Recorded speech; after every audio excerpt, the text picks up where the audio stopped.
Welcome to Conversations with Dr. Stephen Greer. I am Dr. Greer, and I'm joined today with Dr. Ted Loder, who's the science advisor for the Orion Project.org.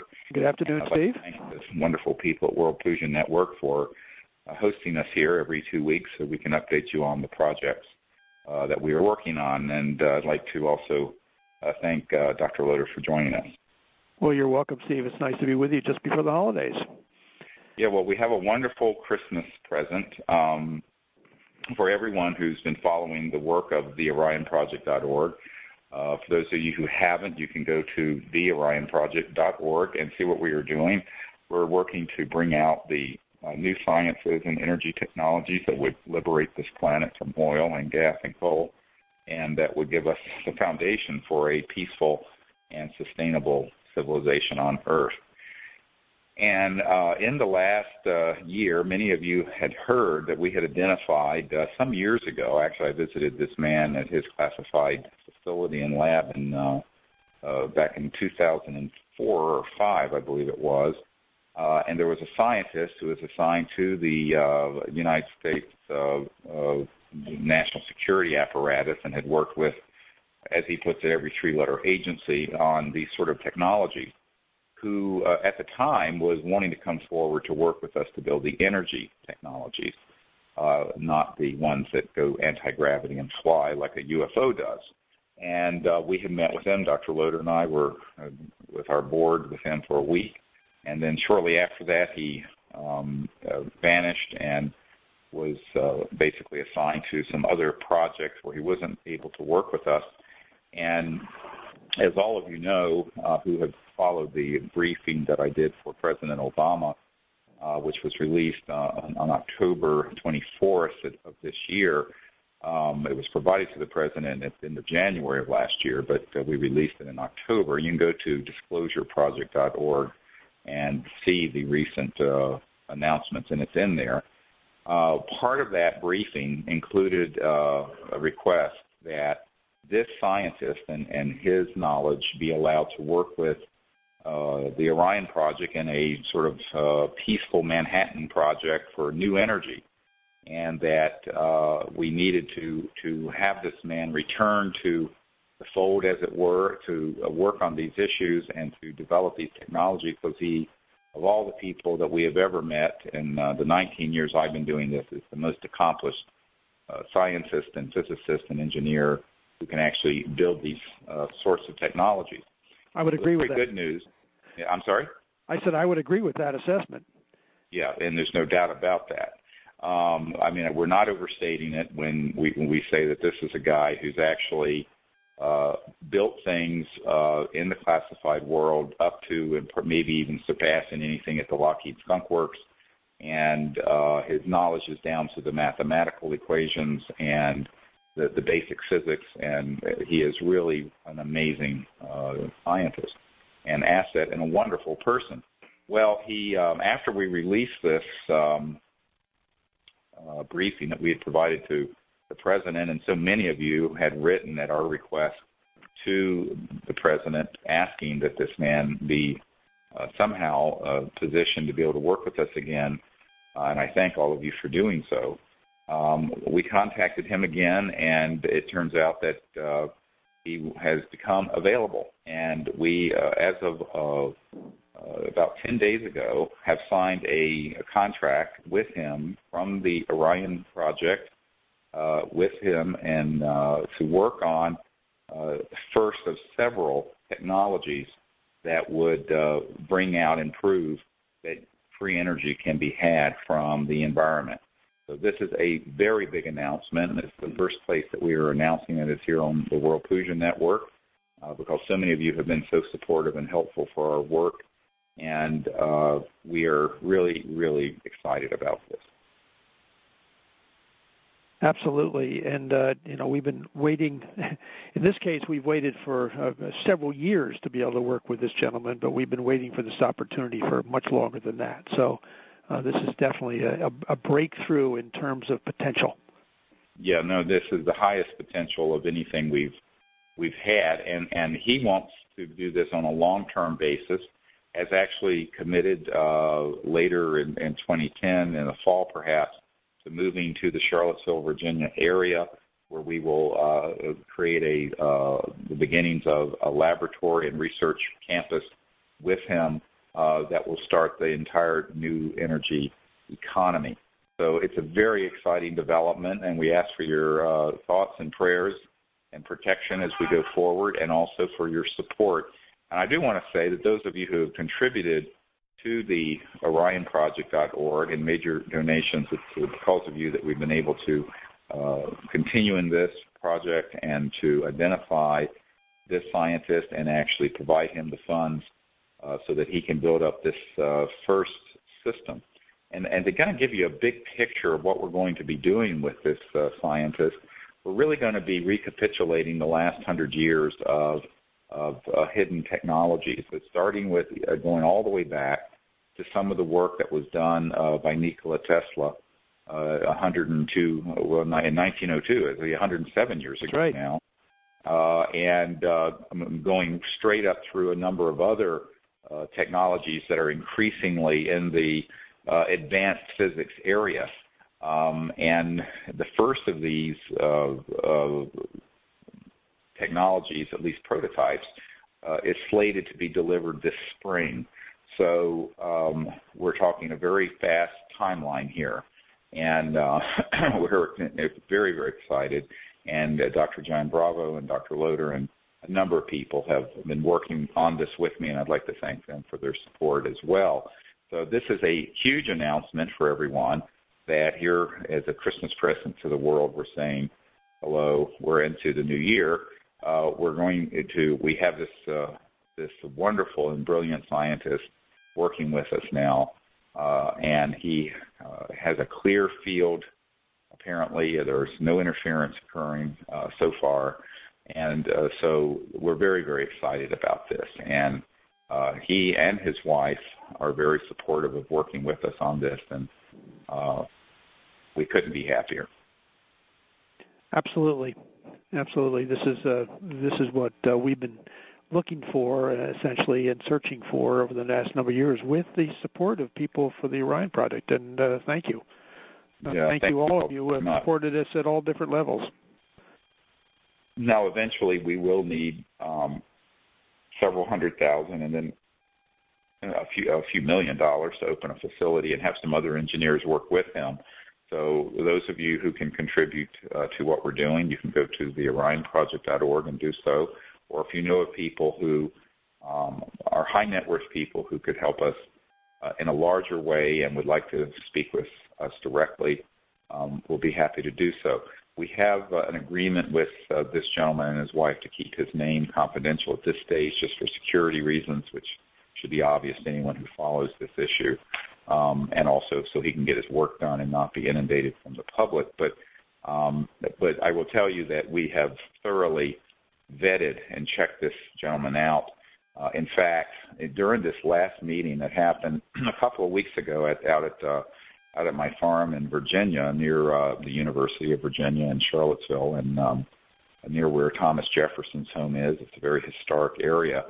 We actually gathered not only with the orionproject.org board of directors, but also the scientist, a top secret scientist who is here in Washington, D.C., who is one of the most senior scientists in the Department of Defense system, whose laboratory had, in fact, recreated independently and validated the technologies that this scientist who's now working with the Orion Project.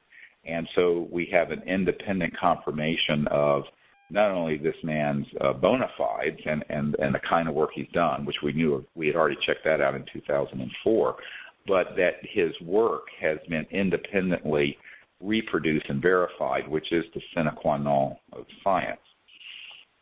That is correct, and he's been verified at a very high-level laboratory. The highest level. I mean, exactly. The gentleman who was actually at the farm with us, who is the senior scientist in Washington, literally meets with the Secretary of Defense and at times the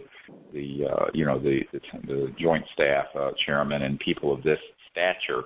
So we're talking one of the most senior scientists in the United States government was also at the house with us to verify and to discuss, and who is also planning when he retires in a couple of years to work with us, and in the meanwhile can consult with us sort of informally.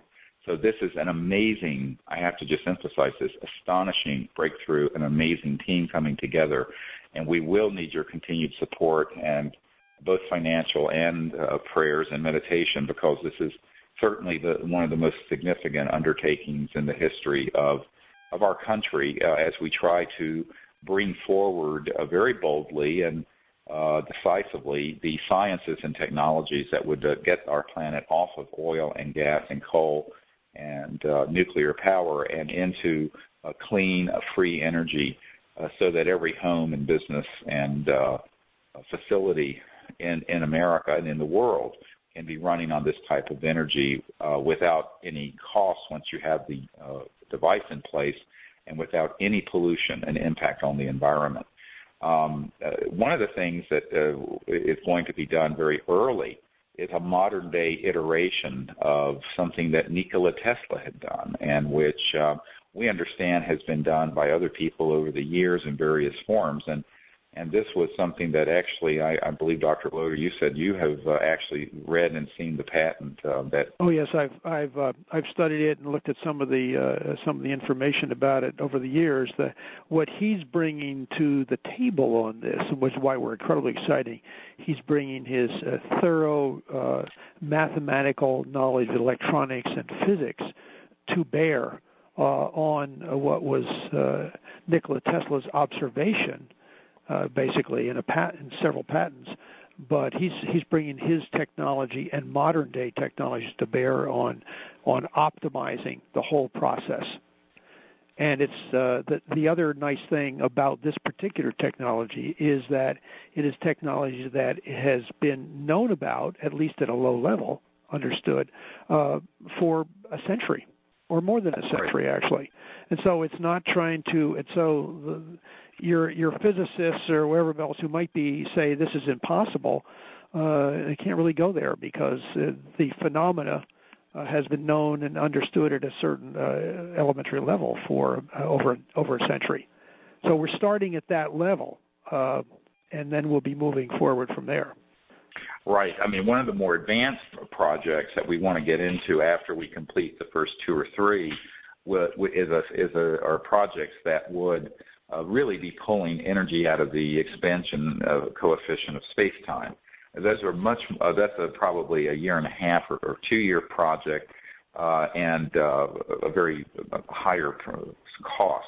What we're doing initially with this scientist are things that can be done with the resources that we have or anticipate to have on hand, as well as on a shorter timeline, because we feel that we need to be able to begin to demonstrate to the world that you could have something, say, that could be in your backyard or up on your roof or someplace that it could be generating several kilowatts of energy 24 hours a day, 365 days a year, regardless of weather conditions or whether the sun's out or the wind's blowing.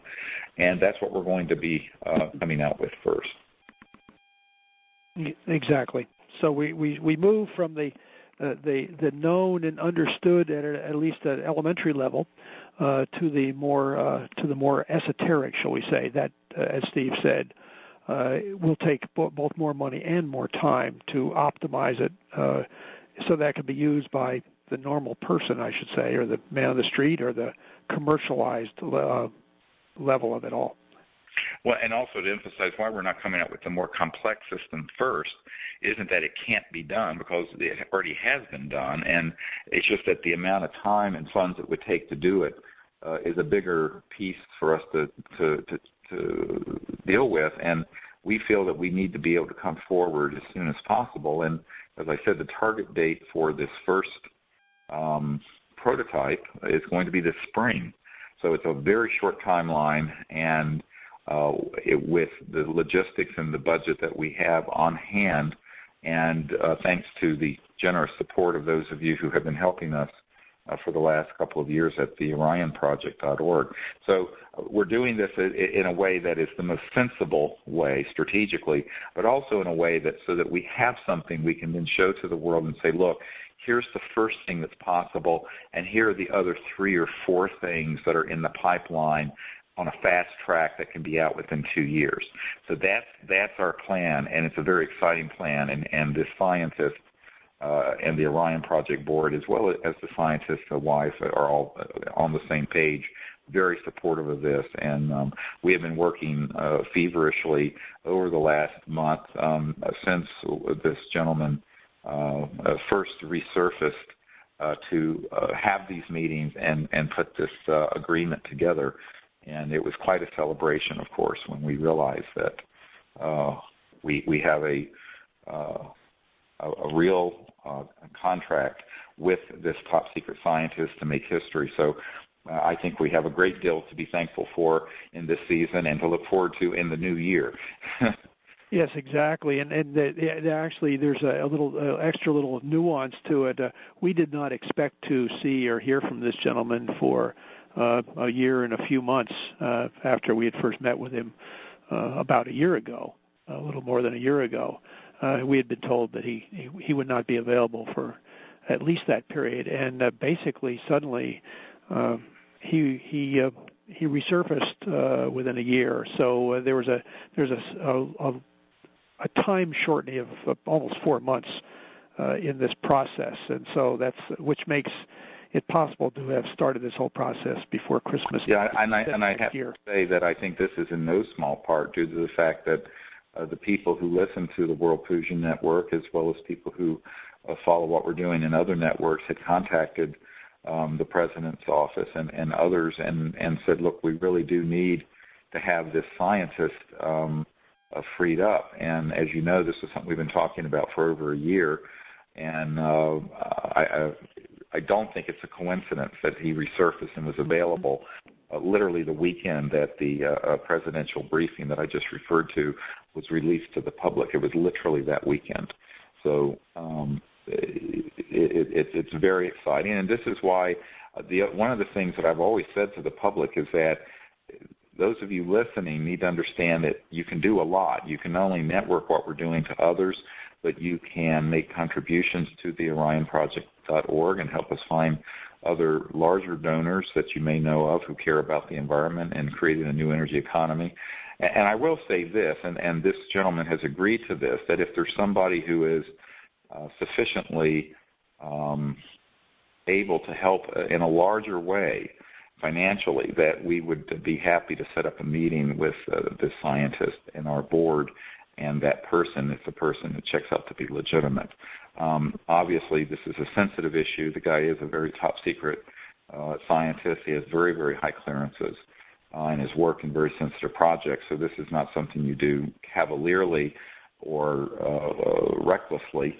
But if there are people who are out there listening who are themselves or know of people who could substantially support what we're doing, and of course, as you know, our initial budget that we set and goal was about $3.1 million for the orionproject.org. Obviously, we have not raised that yet, but we have raised enough to get this far, and we're going to need more because one of the things we have to do is to put a team of engineers together with a scientist in near the University of Virginia who can study with him what he knows, because you can't have you have to really create a whole new educational process and inventing center where inventing is going forward that can be passed on to other young and bright engineers and physicists and scientists, who some of whom we have identified. And so to do that at a facility that's properly equipped and has proper technical capabilities is no small feat. I mean, we've estimated that the equipping of the laboratory itself would be somewhere in the pushing $500,000 range to do properly. So these are the kinds of things we'll be facing. Yeah, and I think, Ted, that you've actually worked on that budget more than I have. Yeah, that's certainly one can do less with less. But if you want to have a top-notch research laboratory in the areas that we want to work in, that's a good start in terms of it, and that requires or includes specialized machining equipment and specialized electronic equipment. We're dealing with, in many cases, not your normal voltmeter that you buy at Walmart for $10, but very, very high precision, high sensitivity, high range, wide range instruments that can look at a wide range of signals, and that sort of thing is needed in order to interpret many of these electrical signals and processes that are not your normal electrical engineering department material. Because that is where these esoteric or unusual phenomena start to occur, sort of outside the normal phenomena that sort of runs our radios and runs our electric light system. Well, exactly, and this is what this man specializes in. In fact, he was the one who first talked to us about what many people giggle when they hear the term WSFM, which is not a radio station. It stands for Weird Science and Frickin' Magic, which is what this stuff is called in classified projects and some folks at who I know at the CIA. It literally is called WSFM, and Weird Science and Frickin' Magic. And the reason it is because it is outside the domain of what you would normally see in a physics lab in MIT or at CERN or at Caltech or Stanford or what have you. This is the really high end of physics and science, which has been classified or had been buried over the last few decades. And we know, of course, that if you go all the way back to some of the experiments done by not only Nikola Tesla, but T. Townsend Brown in the 20s, 30s, and 40s, and others, that this was done. And in fact, this scientist who is a senior government scientist here in D.C. who was meeting with this top secret scientist we now have under contract to work with us, they were talking about how there's a very well documented history of this. It goes back longer than any of us have been alive. And what's astonishing is how little of this is known in most academic circles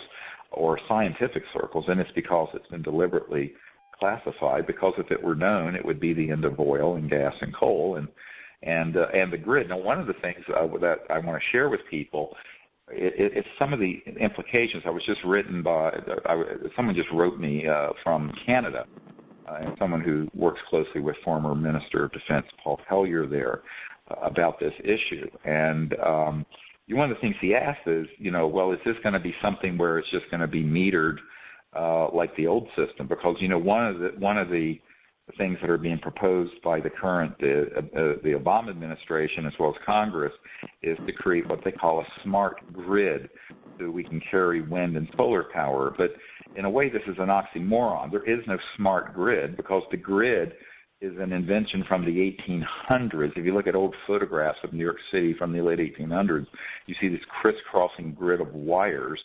And no matter how smart you make it, it's still pretty dumb. And here's why. Because it's subject to hurricanes, tornadoes, earthquakes, failure. Even just a limb or a tree falling on it can take out an entire part of the United States, as happened a few years ago in the big blackout of the Northeast. So the bottom line is that we need a new paradigm even in that. And what we have to go to is exactly what we're going to be bringing out as our first prototype, and that is a technology where every home and business and institution or factory will have its own power generating capability. So you will be off the grid and no need of the grid. And the reason for that so important is that the grid is also vulnerable to solar flare storms. There was a massive electromagnetic storm that happened in the late 1800s that took out the entire electric grid of the world, but it was at that point not much electric grid there. If it happened today, it would bring us to our knees probably for half a decade or more. So the whole concept of a centralized power utility with these lines that are strung all over the United States or India or China to bring a little bit of electricity from a central plant to a point of use is a 1800s paradigm, and we need to retire the grid. And so forget about the smart grid and putting $1 trillion into that. Let's put the same funds into providing these sort of energy systems for every home in America and every home in India and every home in China. You know, for a fraction of the money they're talking about spending on the trillions of dollars on cap and trade and clean coal and the smart grid and solar farms, you could mass manufacture these devices and everyone would have one that could be given for free for what these governments are going to be spending, sitting at their house, running their home for free. Without any carbon, and no pollution. And I'm not exaggerating, because the amount of money they're talking about from the Copenhagen summit and from what's coming out of Capitol Hill right now in terms of enormous hundreds of billions and trillions of dollars, you literally could provide these on a mass manufactured basis so people would simply have their own source of energy at no cost. That's correct, and one of the aspects of it that I always end up mentioning somewhere along the line in our discussions is that this transfer of technology, or this changeover, if you will, is not something that will happen overnight. It will take a while, and it's going to take some very wise people to sit down and assess where is the best place to start doing this. Right. Do you start, and maybe I'm throwing this out as an idea, maybe you start this in all the rural areas and the suburban areas where the lines and supply lines are so long. Think about the Midwest, where you have miles and miles and miles of wire and grid cable just to get to one single person or one single farm unit. And so that may be where we start, sort of test out the principles, everything working at that level, and then sort of move in closer and closer. And it may ultimately be that certain areas or small clusters of houses end up using their own, instead of each house, maybe one of these units handles 3 or 4 houses in a small little cluster. It may be more efficacious to do that, but that is very different than the present system we have right now, because it is decentralized. Well, and actually, I see, but the power density exists, and we were talking about this with this top-secret scientist who's now working with us officially with the Orion Project.org, that you, in fact, can create systems that can be miniaturized. And my vision has always been that after the first generation of these come out, we'll get to a point in our society, and we're not talking hundreds of years, but in a couple of decades or less, where everything that's manufactured that uses electricity or power will have its own power source within it, whether it's a lamp or a computer or a television or a dryer or a refrigerator or your heating system or your car. So that basically then you've revolutionized also something else, construction. You know how many people die in house fires and electrocutions because we have wiring in the house. Well, with this concept, you would eventually go to a system where there's nothing to plug in because everything has its own source of energy within it. And this is not at all unfeasible to do with the kinds of technologies that this scientist knows about and which can be created through this initiative. But we have to start somewhere. We're going to start with this initial one.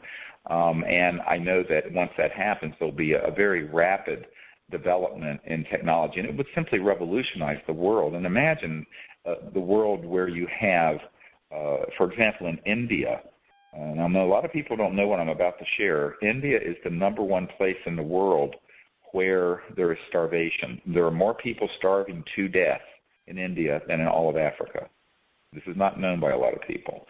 And yet you have 300 million people, the population of America, in their middle class. But it's a land of enormous contrasts. But one of the problems is that I was talking to an Indian industrialist once, is that whole subcontinent has not been electrified with a grid. And to build the power plants and put a grid up so that people have rudimentary modern living and conveniences is a multi-trillion-dollar process. And many people don't know this next statistic, that the federal budget deficit for this year alone is more than all of India's gross domestic product. Let me repeat that. The federal budget deficit for the United States government for this year, $1.3 trillion, is more than the entire gross domestic product of all of the subcontinent of India. So the idea that we're going to be able to lift the world out of poverty and solve this Malthusian crisis and the environmental crisis with solar and windmill and stuff, it's just a fantasy, frankly. I looked into putting solar on my house, $250,000. Let me repeat, $250,000 to convert my house completely so all its energy needs were met with solar. Now, I don't know about those of you listening, but not a lot of us can write a check for that much money just to provide electricity and power and heat and cooling for your home. There would be a significant payback. We have to move to these technologies that have been suppressed and that will, of course, have an enormous macroeconomic effect. But basically what we're suggesting here is a complete rethinking of the global macroeconomy where it isn't based on centralized systems that require, half of the world to live in terrible poverty, which is what we're seeing today. And I also will remind people that China is industrializing at such a rapid rate, even with the world economy like it is, their economic engine is still chugging along. They're putting on one new coal-fired power plant a week.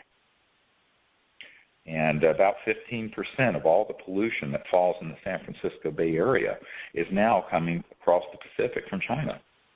So, solving these problems isn't going to happen by using the thinking and the sciences of windmills of the 1800s or solar panels, which are very, very expensive. And, even though General Electric and some of these huge corporations, transnational corporations, are putting billions into wind farms and what have you, they're doing so because they want to see our policy in this country and around the world remain on a centralized power grid. What we're suggesting are bringing out technologies that completely change that paradigm. And that is correct. And another aspect of this whole thing, that we're speaking of right now, is that the actual amount of copper and metals needed to industrialize or wire up the subcontinent of India or to complete Africa and China is a massive amount of raw materials, such that if it was attempted, it would drive the price of copper and other things, even if there was enough copper available to do such things. It's, as we've seen in recent years, parts of Africa and other parts of the world, even simple metals like copper wiring, people have been stealing that, copper pipes, stealing that from houses to sell it as the prices rose. So the amount of materials to do business as usual, i.e. large wires and centralized power just isn't available to the world. And so it's never possible. We could never do it. We couldn't. And this brings you to the basic realization, and that is that the current macroeconomic system is gamed to be a system of masters and slaves. And that is a horrible thing to say. People sometimes are rather offended by it. But it's these masters of the universe, and all the rest of us are slaves on their plantation called Earth. And these masters of the universe like to have centralized economies, centralized energy systems, centralized control. And we're talking about a vast decentralization of power, both literally in terms of the generation of electric power and energy, but also figurative power, political power. And this is the thing that has been resisted, and this is why it's been quoted famously that J.P. Morgan turned to Nikola Tesla, who invented AC, alternating current electricity that we all use in our homes, and said, look, and when he was showing him one of these Tesla-type energy devices, and then J.P. Morgan said, look, if I can't put a meter on it, we don't want it, and we're not going to let it come out. So that was true in early 1900s, and it's true today. And this is why the people who are listening at the World Puja Network, each of you are so much more important than you realize in terms of letting people know that these technologies are possible. It's a message of great hope. It's a message of great promise for the future of humanity. And it's so important that you tell others so that not only do we have the support we need, but that others are beginning to be educated about what the real issues are in this global debate about global warming and energy security and the Mideast security with oil supplies and all of these issues that are the big issues facing our civilization. These are existential issues that are literally challenging how we're going to live. And unfortunately, the big debates that are going on are not including the obvious, and that is that the solutions exist, but they have been locked away in black budget projects that we have been paying for. I mean, what's interesting is that, people like this scientist and others that were gathered at our farm a couple weeks ago have been receiving funds from the U.S. taxpayers and have actually built things that are astonishing in terms of what they could do in terms of giving energy independence. And yet you don't hear the Department of Energy Secretary or the White House talking about them. The question has to be, do they not know about them, or are they not allowed to talk about them? And this is where the Orion Project.org and disclosureproject.org comes in very heavily, and that is we have to build a bridge from that world of hidden technologies and hidden knowledge to the public, and we need your help to do it. Every one of you listening are key to this process, because not only can you tell others, you can help us by helping us do the fundraising. You can help us by telling other people how they can be involved and educating people and sending them to the OrionProject.org. So this is exactly what we have to do if we're going to create the change that's needed, and real change that we can believe in, to use a slogan, because we need, and I'm sitting here in Washington actually looking at the White House from my place here, as I say these words ironically, but I think that there's some delicious irony to all this, isn't it? But the fact is that we have to be a force for that kind of change, and it's starting out small and modestly and with a few people. But that's how everything wonderful starts, as Margaret Mead always said. That's correct. I can't argue with that. That is how it happens. Yep. So a small, determined group of people can change the world. Yes, exactly, and that's what we are, and that's what all of you guys help. We'll be able to keep moving forward, and we are going to need your help, even in the area of security. I mean, one of the things that many people know about is that in the past there has been, and this top secret scientist who's now has a contract for doing this for the Orion Project has told us very directly he realizes he is putting his life on the line, as am I, and the other people working with us. And I think that we need to say to those of you listening is we need you all to provide a shield of exposure for us. You need to get the word out, because one of the things that will protect us more than anything is having millions and millions of people know that this is going on.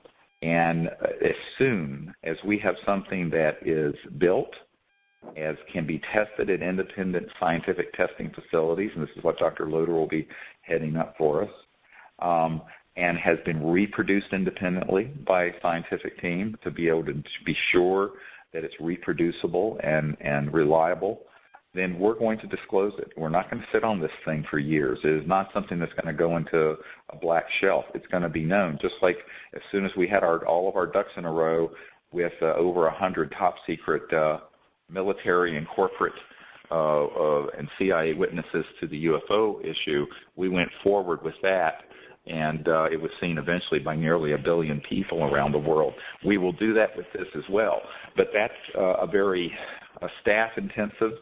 We're working right now, the Orion Project, all of us as volunteers, but we're going to have to move from that to staffing up a serious operation that announces this sort of technology to the world at the instant that we're, have one working and it's been reproduced and proven and tested. So that's the process that we're in, but we're going to need your help very quickly, frankly, to make this a reality in order for us to live to see another day. That's correct. Once again, Dr. Greer has stated the almost perhaps the obvious if you think about it, perhaps not obvious if you haven't thought about it. But once we have a tested technology, multiply reproduced, tested at multiple institutions, both educational institutions of higher learning or research universities or whatever, and probably some government laboratories under our control, if you will, not to be stolen information. Once that happens, this will be broadly known. We will make sure that certainly you at the World Puja Network, as well as the world, will know that these technologies exist. And once, our feeling is very important that once it is known that there are alternate technologies to solar panel and wind farms, et cetera. I won't go into all of them. Most people here know about alternate technologies. But once people realize there are other technologies available that will really change the paradigm, the word's going to spread very, very quickly. That's correct. It will. And I think that all of you at the World Puja Network who listen and who have networks of people can be very key to that happening and happening very quickly, sort of in a viral way, as they say on the Internet and elsewhere.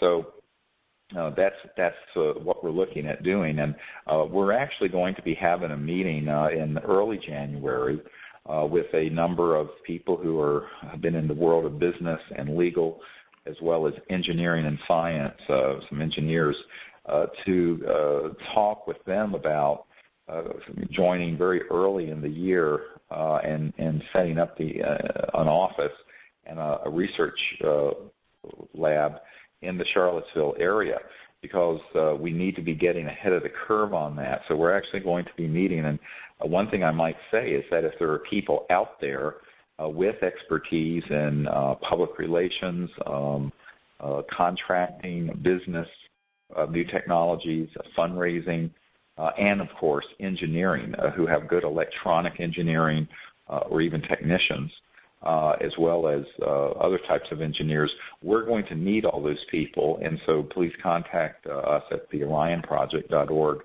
and we will consider you for future involvement, because I think we're going to need to create a very top shelf support staff, because you're not going to be able to do this with just a couple of people. We're going to need initially, I would think, half a dozen or so people, and then from there dozens of people and working on these things, and we can then collapse time frames. So instead of something taking 2 years, perhaps it can be done in 9 months or a year, to where we have a very advanced system out. But that's all dependent on having the right people in place, adequate funding in place, et cetera, and so on. So, we live in the real world. Most of the people we have interviewed who are engineers who have families can't quit their day jobs and do this full time, even though they're very interested in it, because they have mouths to feed and children to send to school and what have you. So at a certain point, we're going to have to go from Dr. Loder and myself and Dr. Bravo have been doing this for many years out of our own pocket and without any compensation, zero, not a penny that is correct. The Orion Project has gone to us at all for compensation, not 1 red cent.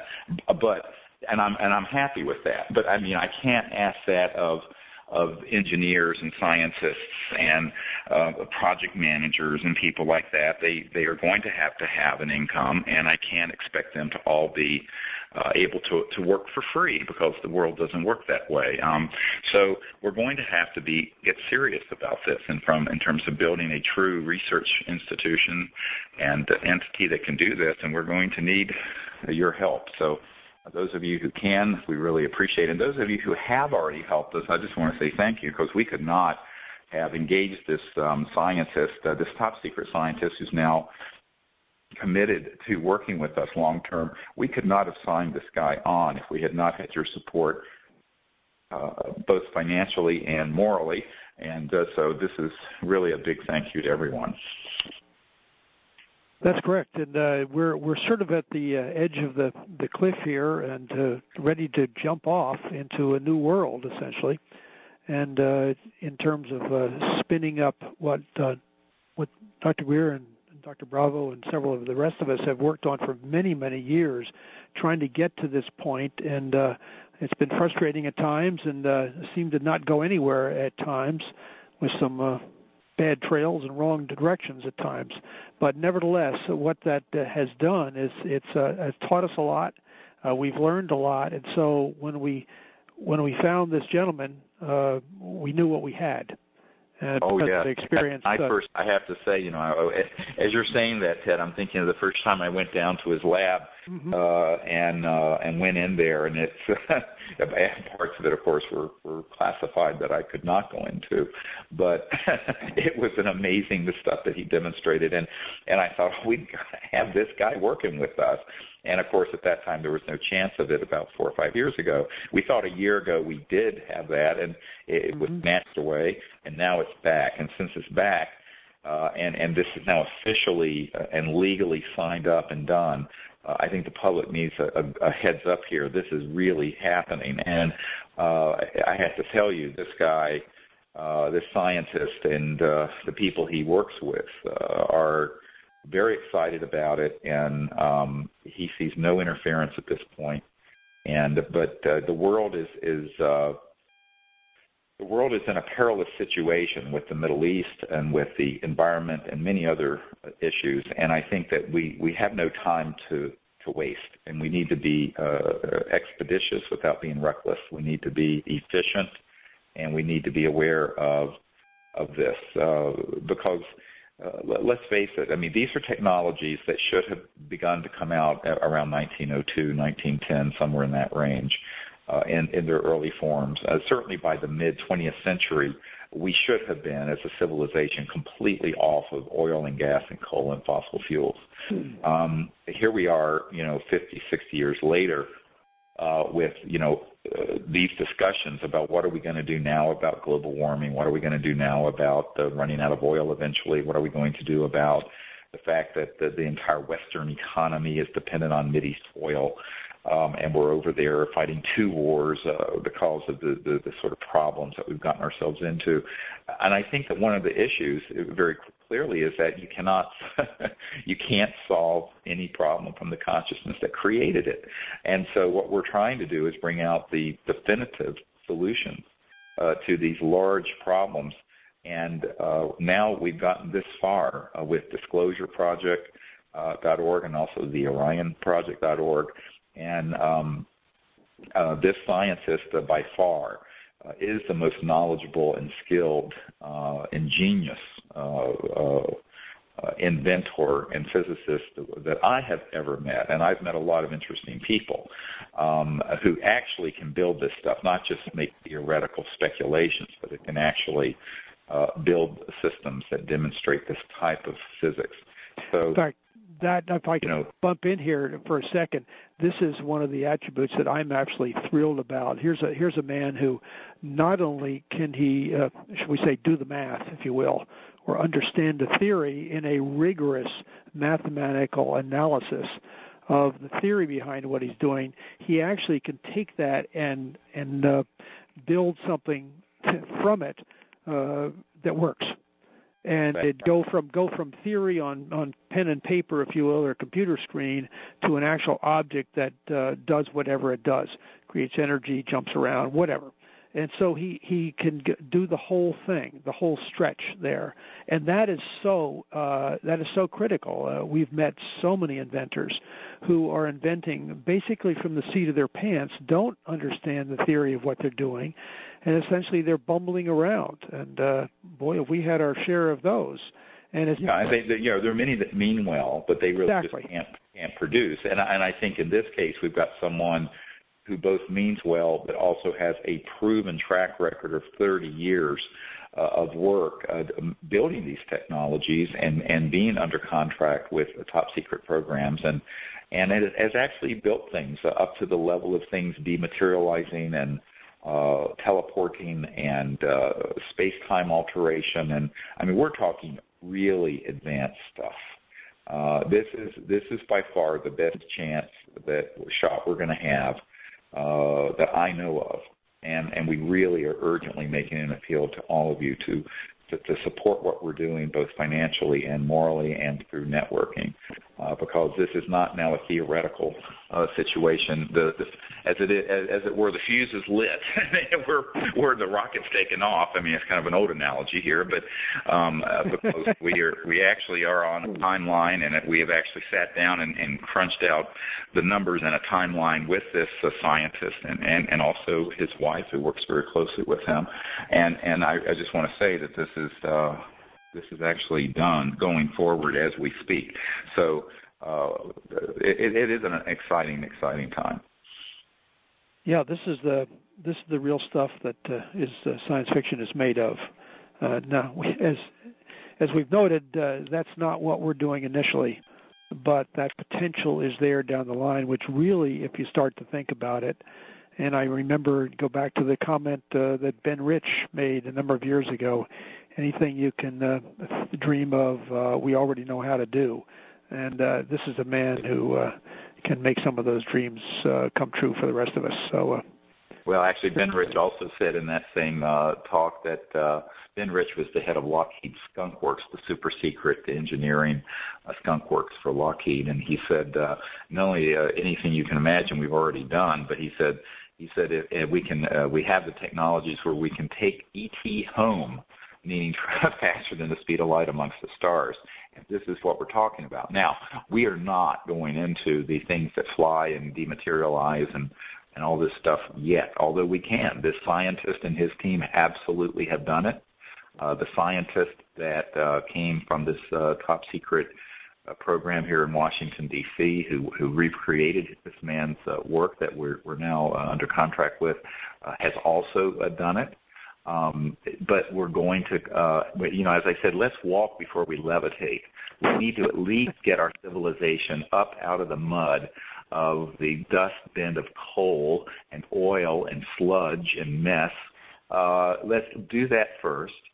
And as the world civilization stabilizes and we put in the means to ensure that these technologies are used only for peaceful means and are not militarized and weaponized, just sort of out of control, then these more advanced concepts can come forward. So we're doing this in a very logical way. We're very mindful of the world situation.